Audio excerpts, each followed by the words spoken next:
Réflexion sur l'Église catholique et les dénominations et l'esclavage. La Bible pour les esclaves noirs, la police pour les noirs. Une légitimation de la domination. Deuxième partie.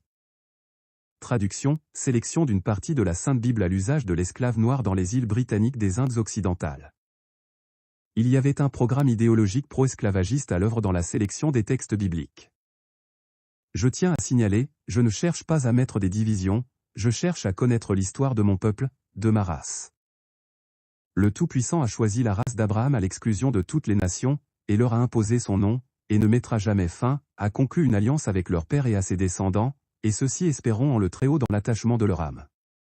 Que la miséricorde du Créateur Tout-Puissant soit, sur la maison d'Israël, pour toujours et toujours. Beaucoup peuvent prendre ces quelques lignes qui suivent pour justifier leur comportement. Heureux l'homme dont le Tout-Puissant s'est souvenu pour le reprendre, qui a été détourné de la voie du mal avec le fouet, de manière à être purifié du péché, loin de le multiplier. Celui qui prête le dos au coup de fouet, celui-là sera purifié, car le Très-Haut est bon pour ceux qui supportent la correction, il rectifiera, en effet, les voies des justes, et il ne les fera pas dévier par la correction. La miséricorde du Créateur est sur ceux qui l'aiment véritablement.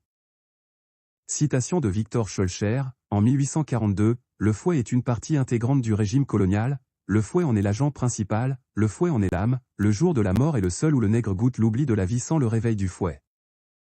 Nous avons vu qu'il y a eu le Code pour les esclaves noirs de 1685 et 1724.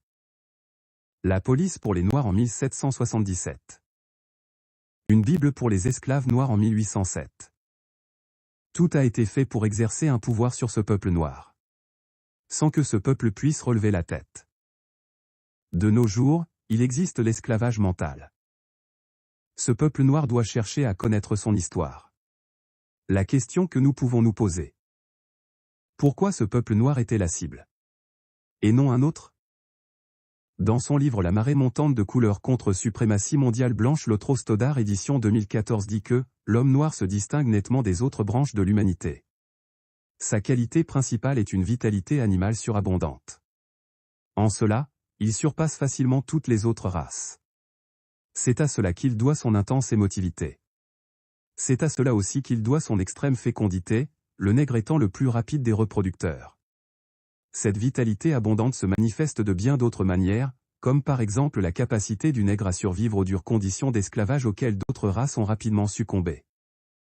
Le nègre a quelque chose de particulier que les autres races n'ont pas. L'attitude de l'Église concernant l'esclavagisme à travers les 5 derniers siècles est marquée d'une inconstance étrange. Cette inconstance était dictée par les conditions politiques et économiques desquelles dépendaient les circonstances de chaque époque, ainsi que par les choix stratégiques de l'institut ecclésiastique. Vers la fin du XVe siècle, l'histoire allait connaître un phénomène traumatisant sans précédent. Il s'agit de la traite négrière. Des commerçants, des concessionnaires et des administrateurs étaient arrivés aux côtes africaines à la recherche d'hommes valides et de jeunes femmes pour en faire des esclaves et les embarquer vers l'Occident. Il faudrait signaler à ce propos que les pays de la péninsule ibérique étaient les premiers à pratiquer la traite négrière. Le 8 janvier 1454, le pape Nicolas V, Tommaso Parentuselli, 1398 et 1455, autorisa l'esclavage. C'est la sinistre journée où le Vatican déclara la guerre sainte contre l'Afrique dans sa bulle papale, Romanus Pontifex. Par cette bulle, le pape Nicolas V concédait au roi du Portugal Afonso V et au prince Henri ainsi qu'à tous leurs successeurs, toutes les conquêtes en Afrique en y réduisant en servitude perpétuelle toutes les personnes, considérées comme infidèles et ennemis du Christ, et en s'appropriant tous leurs biens et royaumes. Plus tard, vers la fin du XVIe siècle, la France, la Hollande, la Grande-Bretagne ou encore le Danemark entraient en concurrence dans le commerce des esclaves. Des armateurs avaient l'idée de transporter les nègres vers l'Amérique pour les vendre ou les échanger contre des produits. C'est le début du commerce triangulaire, expression désignant le processus d'échange et de commerce entre la France, l'Afrique et les Antilles. Des bateaux partaient de l'Hexagone, ils embarquaient des marchandises de toutes sortes, verroteries, des armes, des bijoux, etc. Arrivés en Afrique, les négriers échangeaient leurs cargaisons contre des esclaves. Le voyage se prolongeait vers les Antilles, où des êtres humains étaient débarqués chaque année en échange de sucre, de vanille et de différents produits tropicaux, rapportés en France pour y être vendus. À l'époque des grandes conquêtes maritimes, l'Église avait considéré la traite négrière comme une chance de pouvoir étendre l'Évangile. Elle semble avoir oublié un commandement de l'Exode qui dit que celui qui dérobera un homme et qui l'aura vendu ou retenu entre ses mains, sera puni de mort. Exode 21.16. Mais aussi Deutéronome 24.7, s'il se trouve qu'un homme ait enlevé l'un de ses frères d'entre les fils d'Israël et en ait fait son esclave ou le vende, ce ravisseur mourra, et tu ôteras la malle du milieu de toi. Elle trouvait même des justifications afin de disculper les consciences des traitants chrétiens. La position de l'Église catholique par rapport à la traite négrière n'allait pas être un épiphénomène, loin de là. Ses encouragements à l'ensauvagement esclavagiste continueraient tout au long de la période négrière, à l'instar de l'activisme doctrinaire de l'éminent théologien français Bellon de Saint-Quentin, qui se servait des Saintes Écritures pour libérer la conscience des traitants qui s'en remettaient à sa science. C'est pourquoi l'Église avait pris une position favorable pour le commerce des nègres. Elle l'avait même soutenu pourvu que les esclaves soient convertis. Le Code noir demande dès le premier article de faire instruire la religion catholique et de faire baptiser tous les esclaves. C'est en vue d'une large christianisation des nègres que l'Église avait montré sa disposition pour assister l'esclavagisme. Le Code noir article 2. Tous les esclaves qui seront dans nos îles seront baptisés et instruits dans la religion catholique, apostolique et romaine. Enjoignons aux habitants qui achètent des nègres nouvellement arrivés d'en avertir dans 8 au plus tard les gouverneurs et intendants des dites îles, à peine d'amende arbitraire, lesquels donneront les ordres nécessaires pour les faire instruire et baptiser dans le temps convenable. Le Code noir article 3.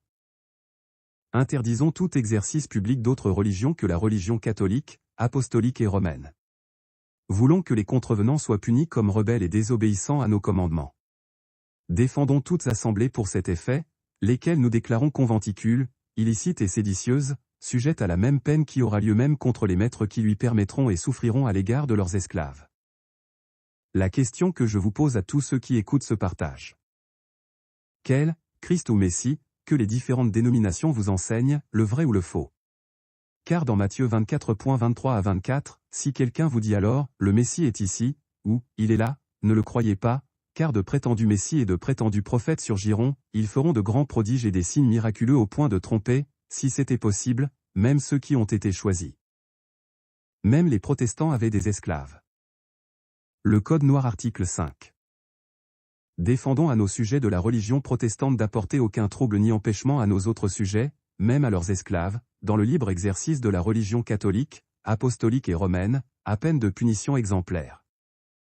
Une nouvelle ère commença dans l'histoire de l'humanité, l'ère de l'esclavage bénie et soutenue par l'Église puisqu'elle en tire un profit inestimable. La découverte du potentiel commercial énorme qu'offrait la traite des nègres était une opportunité que la nouvelle anthropologie religieuse ne pouvait pas laisser échapper d'entre les griffes de Rome, car la papauté, qui venait de goûter à une grande hausse de ses richesses grâce aux croisades, devenait de plus en plus exigeante, au niveau de son accumulation d'argent.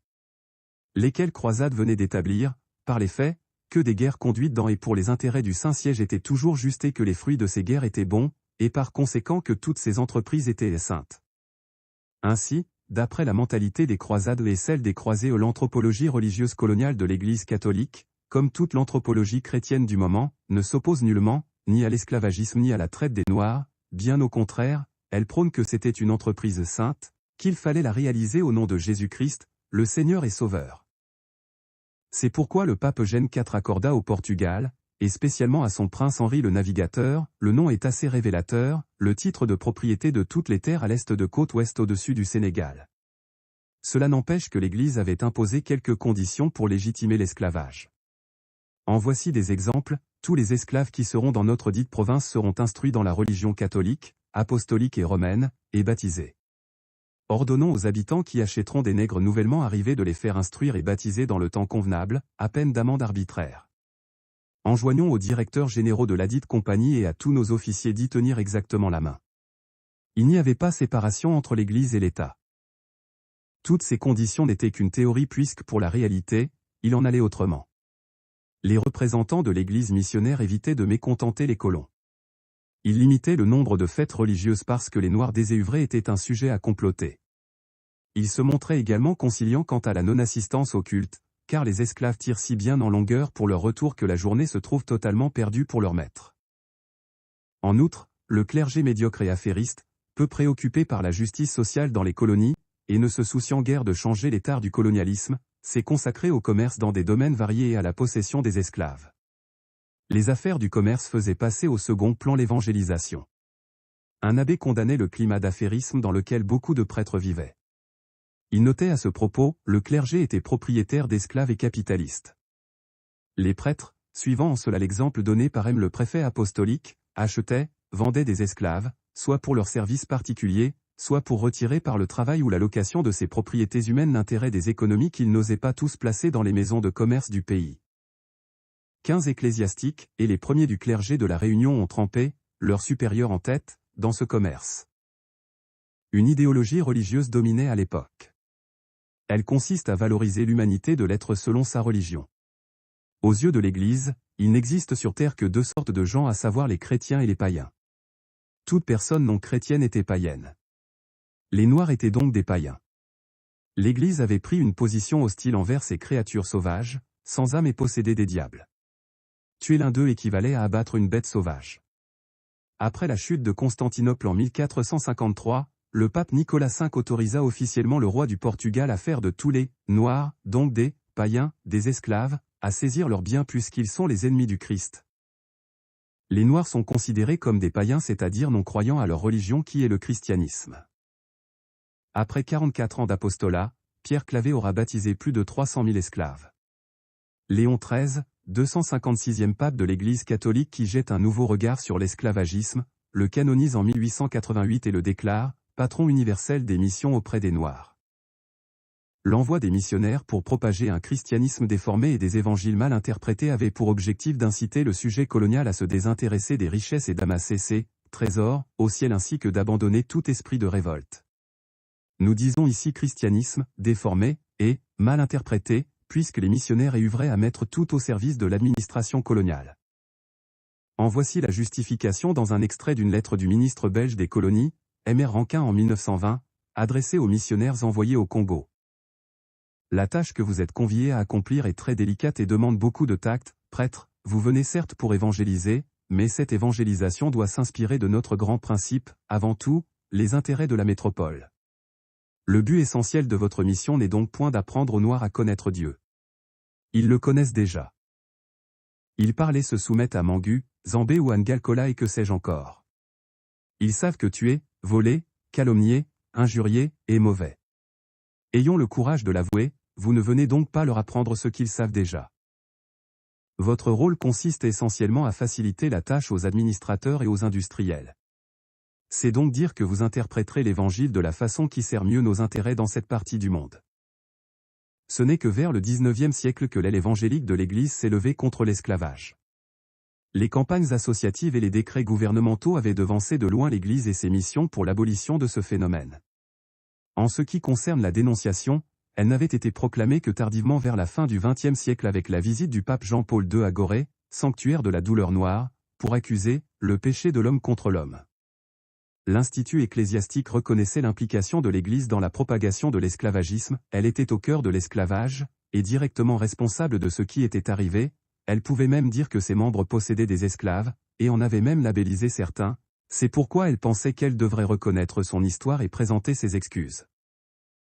Si l'aveu de la responsabilité est franc, le long silence gardé par l'Église pendant des dizaines de décennies est significatif.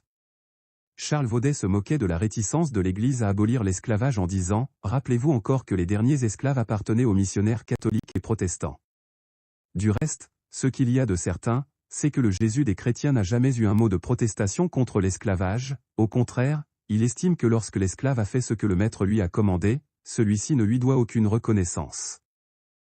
L'histoire restera témoin de la complicité, ou du moins, du rôle passif, qu'avait joué l'Église face au phénomène le plus honteux de l'humanité. Cette attitude envers l'esclavage n'était pas isolée de la stratégie de l'Église et de certains de ses missionnaires qui décidaient non selon les principes, mais selon les circonstances. La Bible pour les esclaves noirs. Une version choquante du Nouveau et de l'Ancien Testament qui a été imprimée en Angleterre en 1807, l'année même où la loi sur la traite des esclaves interdisait la traite des esclaves dans l'Empire britannique. Les Antilles alimentaient le goût britannique du café, du chocolat chaud bien sucré, du pudding, des glaces, l'usage des Noirs était mieux adapté aux chaleurs des Caraïbes. Bref, les esclaves noirs nourrissaient les Anglais. Cette Bible était destinée à l'évangélisation des esclaves dans les colonies antillaises de l'Empire britannique. C'est-à-dire principalement la Jamaïque et Trinité et Tobago. L'Église anglicane se taisait, à la très honorable exception de Mbelbi Portou, 1731 à 1809, évêque de Londres et abolitionniste convaincu, l'épiscopat restait indifférent face à l'esclavage. Henry Philpott, évêque d'Exeter, se voyait dédommagé par le gouvernement britannique de la somme énorme de 13 000 livres sterling, à la suite de l'abolition de l'esclavage en 1833. Planteur hardi à la Barbade, il était propriétaire de 665 esclaves. La culture de l'esclavage avait donc imprégné l'Angleterre jusqu'au plus haut niveau, il était de soi que cet esclavagiste ne se limitait pas à l'Angleterre, elle était d'usage partout. Regardons du côté des États-Unis. Les membres du Congrès qui célèbrent le 19 juin la fête de Juneteenth, journée de l'émancipation des esclaves aux États-Unis depuis 1965, n'auraient pour certains pas à chercher plus loin que dans leur histoire familiale pour découvrir un lien personnel à ce qui est souvent appelé le « péché originel de l'Amérique ». En étudiant les arbres généalogiques de l'élite politique américaine, Reuters avait établi qu'un cinquième des membres actuels du Congrès, président en exercice ou encore en vie, juge de la Cour suprême et gouverneur sont des descendants directs de propriétaires d'esclaves noirs. Au sein du Congrès, par exemple, au moins 100 des 536 élus descendent de familles esclavagistes, dont plus d'un quart des membres du Sénat. C'est le cas d'environ 8% des démocrates et de 28% des républicains, un déséquilibre qui s'explique par la domination du Grand All Party dans les États du Sud où l'esclavage était le plus répandu. Parmi ces élus figurent quelques-unes des personnalités les plus influentes de la politique américaine, comme les sénateurs républicains Mitch McConnell et Lindsey Graham. Ou la démocrate Elizabeth Warren. L'enquête de Reuters a aussi montré que le président Joe Biden et tous les anciens présidents encore en vie sont des descendants directs d'esclavagistes, à l'exception de Donald Trump, dont la famille est arrivée aux États-Unis bien après l'abolition. C'est le cas de Jimmy Carter, George W. Bush, Bill Clinton et même, par la famille de sa mère, de Barack Obama, premier président noir de l'histoire du pays. La Caroline du Sud, où avait débuté la guerre de sécession après la proclamation de la fin de l'esclavage par le président Abraham Lincoln en 1863, illustre parfaitement cette histoire trouble des États-Unis. Les 9 élus envoyés par l'État au Congrès sont liés à l'esclavage, les 2 représentants de la communauté noire sont des descendants d'esclaves, et les 7 blancs sont issus de familles qui en possédaient, comme c'est aussi le cas du gouverneur. Reuters a mené cette enquête alors que le débat fait rage aux États-Unis sur l'opportunité de rouvrir ou pas les plaies du passé, et notamment d'enseigner les questions de l'esclavagisme et du racisme à l'école. Un sondage Reuters-Ipsos réalisé pour cette enquête montre que les Blancs qui disaient avoir eu des ancêtres esclavagistes étaient davantage disposés, 42%, que les autres, 24%, à dédommager les descendants d'esclaves. Devoir de mémoire. Pour Henry Louis Gates Jr., professeur d'études africaines et afro-américaines à l'université Harvard, dans le Massachusetts, il est important de garder à l'esprit les liens qui perdurent jusqu'à aujourd'hui entre l'esclavage et les institutions américaines. Le but n'est pas de jeter le blâme sur qui que ce soit. On n'est pas coupable des actes commis par ses ancêtres, souligne-t-il. Mais c'est une façon de rappeler que nous restons liés de manière étroite à l'institution esclavagiste, et à quel point celle-ci a déterminé la vie des ancêtres de ceux qui nous représentent aujourd'hui au Congrès. Ce devoir de mémoire ne concerne pas que les représentants politiques, rappelle Tony Burroughs, un généalogiste qui aide les Noirs américains à retrouver la trace de leurs ancêtres, car rappelle-t-il, des millions d'Américains descendent de familles esclavagistes. Les données d'un recensement effectué en 1860 montrent qu'à l'époque, une famille sur 4 possédait des esclaves dans les États où cette pratique était encore légale. De manière générale, il est à peu près acquis que toutes les familles blanches américaines qui sont arrivées aux États-Unis avant la guerre de sécession ont bénéficié d'une manière ou d'une autre de l'esclavage, dans les États du Sud comme dans ceux du Nord. Aucune étude n'avait cependant permis jusqu'ici de mesurer la proportion d'élus descendants d'esclavagistes, par rapport à la population totale. C'est ce que Reuters a cherché à établir, ces élus occupant aujourd'hui des postes qui leur permettent de peser directement sur les politiques raciales. Pour y parvenir, les journalistes de Reuters ont examiné des milliers de documents retraçant l'histoire familiale des élus. Ils n'ont retenu que les exemples d'esclavage documentés après l'indépendance des États-Unis, en 1776, et seulement les cas de parenté en ligne directe. Les conclusions de l'enquête ont été validées par des généalogistes, qui ont passé en revue chacun des liens de parenté établis par Reuters entre un élu et ses ancêtres esclavagistes. Le tableau ainsi dessiné demeure probablement incomplet, de nombreux documents susceptibles d'attester de cas d'esclavage ayant disparu ou été détruits au fil du temps. Il est très possible que le nombre d'élus concernés soit sous-estimé, souligne Tony Burrows. Ainsi, le croisement de ces différentes informations a mené au constat suivant: plus les ancêtres des membres du Congrès ont asservi d'esclaves, plus ceux-là sont riches. Et cette observation est la même, peu importe l'âge, le genre ou la catégorie sociale des parlementaires, détaille Neil K.Ersegal dans son rapport. L'accès au patrimoine financier des parlementaires étant disponible à tous aux États-Unis, le chercheur a pu mesurer l'écart des richesses entre chaque membre. Ainsi, les députés dont les ancêtres ont réduit en esclavage plus d'une quinzaine de personnes ont un patrimoine de 5 620 000 $, soit 5 054 909 €, contre seulement 1 110 000 $ pour ceux qui n'exploitaient aucune personne. Les familles qui possédaient entre 1 et 5 esclaves disposent d'un revenu moyen de 2 590 000 $ et celles avec entre 6 et 15 esclaves avoisinent le nombre de 2 870 000 $. D'ailleurs, ces chiffres pourraient être bien loin de la réalité puisque l'étude de Reuters s'appuie uniquement sur les descendants directs des parlementaires. Or, détaillent nos confrères de Scientific American, une personne pourrait tirer profit du fait d'avoir un oncle, un cousin ou un autre ancêtre non direct asservi, qui n'aurait pas été pris en compte dans l'analyse. Les ancêtres d'autres personnes peuvent ne pas avoir asservi directement qui que ce soit, mais avoir néanmoins été impliqués dans des industries qui ont bénéficié de l'esclavage. 1700 membres du Congrès américain ont possédé des esclaves. Après avoir compulsé des centaines de documents historiques, le Washington Post a constitué la toute première base de données des députés et sénateurs américains qui ont possédé des esclaves à travers l'histoire. De la fondation des États-Unis jusque bien après la guerre de sécession, des centaines d'élus américains, chargés de rédiger les lois du pays, étaient des propriétaires d'esclaves, rapporte le Washington Post, qui a constitué la toute première base de données complète sur le sujet, après avoir compulsé des centaines de documents d'archives. Au total, plus de 1700 élus du Congrès américain au XVIIIe, au XIXe et même au XXe siècle ont, à un certain moment de leur existence, possédé d'autres êtres humains, souligne le journal de la capitale fédérale. Des exemples en pagaille. Le Washington Post cite des noms connus comme ceux de Jefferson Davis, sénateur puis président des États confédérés pendant la guerre de sécession, ou d'Andrew Johnson, député puis sénateur puis 17e président américain, qui tous deux étaient propriétaires d'esclaves, mais également d'autres exemples moins connus comme celui du sénateur du Maryland et de 5, possédait les 468 esclaves en 1832. Sur le même domaine que celui où le célèbre abolitionniste américain Frederick Douglass était esclave lorsqu'il était enfant. La base de données permettait, en outre, de se rendre compte que ces esclavagistes, membres du Congrès américain, venaient de 37 États, donc pas exclusivement des États du Sud, et de tous les horizons politiques, du Parti démocrate au Parti républicain en passant par les factions unionistes, fédéralistes, progressistes. Et bien d'autres. Un héritage non digéré. Et le Washington Post de rappeler également que 12 des 18 premiers présidents américains ont été esclavagistes, dont 8 alors qu'ils étaient locataires de la Maison-Blanche. Aujourd'hui, alors que les États-Unis restent aux prises avec l'héritage de l'esclavage et peinent toujours à comprendre quels personnages historiques honorer, beaucoup de ces parlementaires ont encore des statues à leur effigie dans de nombreuses villes et des rues et des écoles à travers le pays portent encore leur nom, sans aucune mention officielle de leur passé esclavagiste, explique le quotidien. Regardons du côté de la France. Combien l'esclavage a rapporté à la France ? Difficile de donner un chiffre global. La seule certitude, c'est que, grâce à ces colonies, le Royaume de France est devenu, au XVIIIe siècle, le premier exportateur mondial de sucre, de café et de coton, les 3 pétroles de l'époque.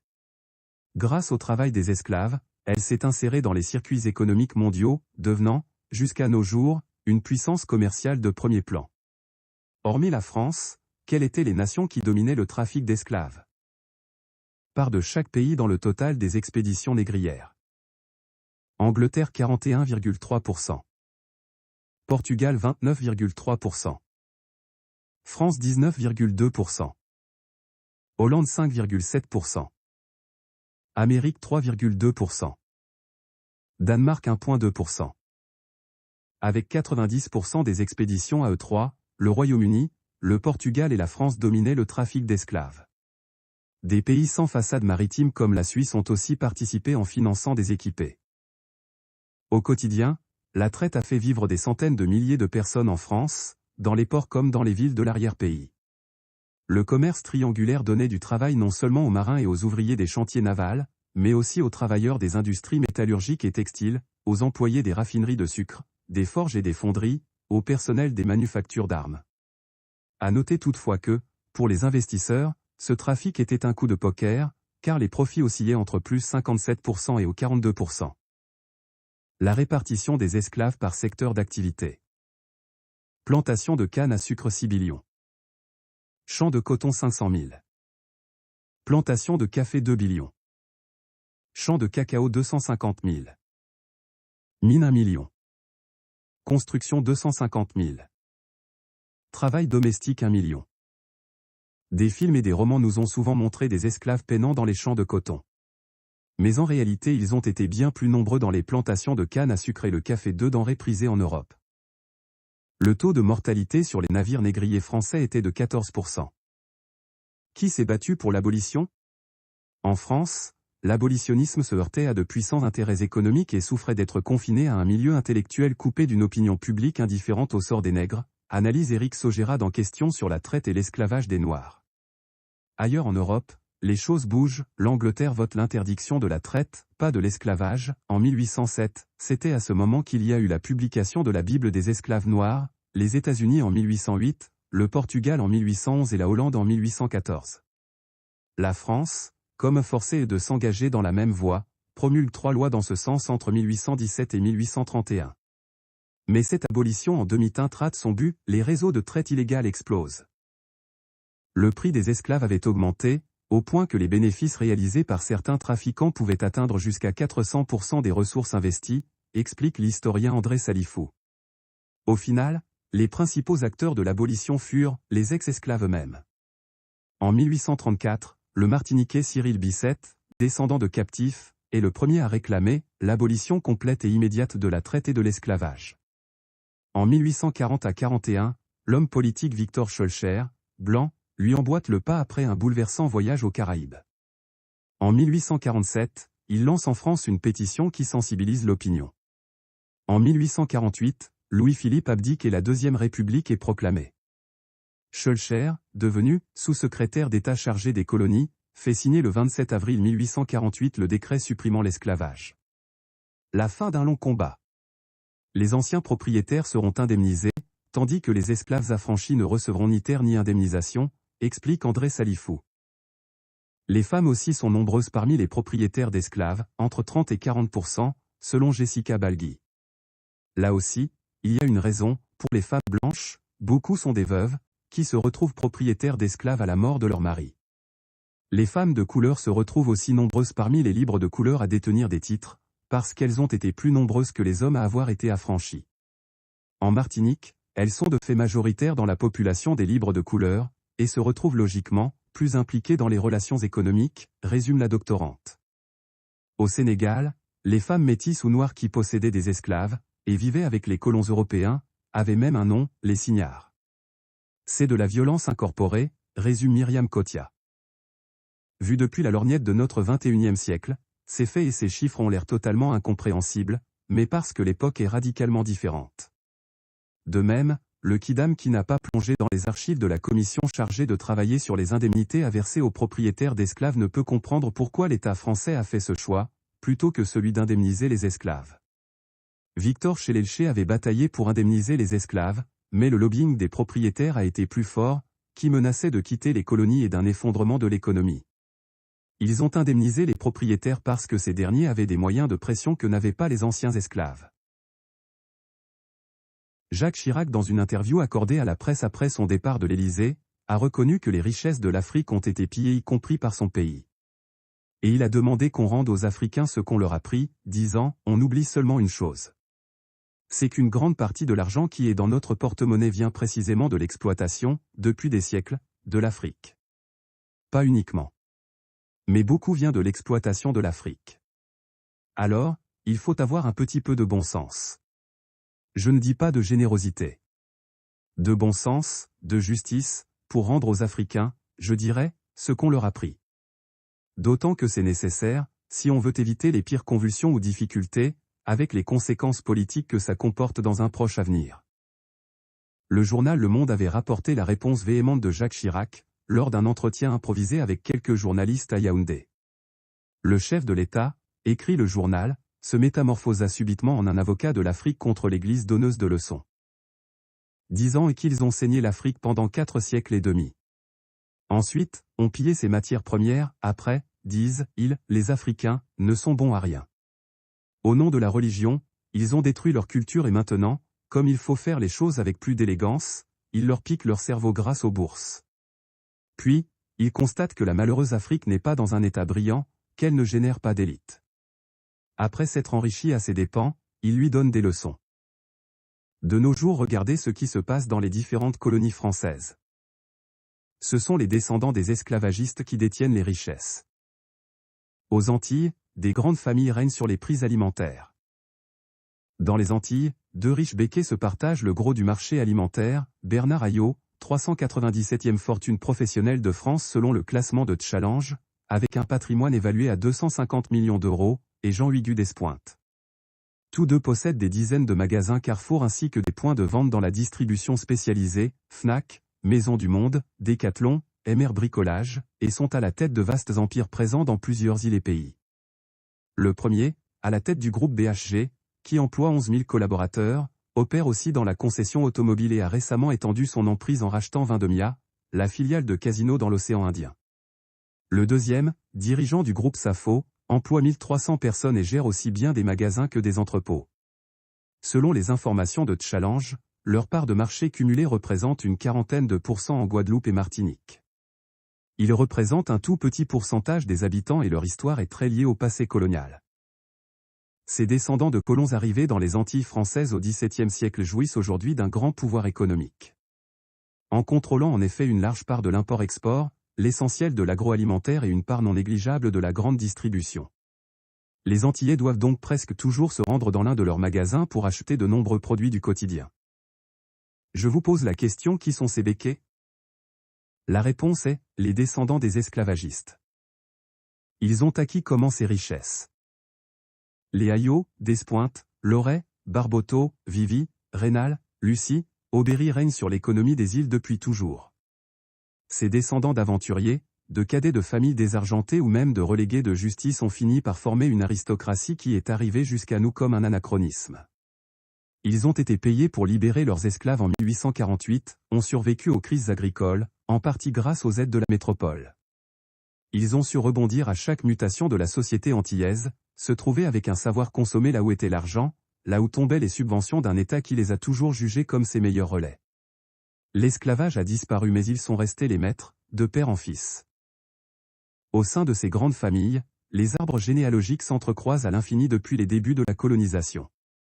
On est forcément le cousin de quelqu'un. C'est la terreur des mères qui, lorsque leurs filles commencent à flirter, redoutent la consanguinité. Il y a aussi des nègres de maison, ceux qui prennent part au jeu de la domination raciale. Conclusion de cette deuxième partie. Les Israélites est un peuple saint pour le Tout-Puissant. C'est le Créateur qui les a choisis, pour qu'ils soient un peuple qui lui appartient entre tous les peuples qui sont sur la face de la terre. Tous ceux qui sont dans ces dénominations qui se disent « Église ». Si vous connaissez l'histoire, vous en sortirez de ces églises. Car la parole du Créateur a été donnée aux descendants de Jacob et non à un autre peuple. Ceux qui ont profité de l'esclavage sont les hommes politiques, les investisseurs, l'Église, ceux qui gouvernaient les pays esclavagistes à l'époque, le clergé, les missionnaires, et bien d'autres encore. Par les biais des nègres, beaucoup sont devenus riches. Maintenant ce sont leurs descendants qui détiennent les richesses.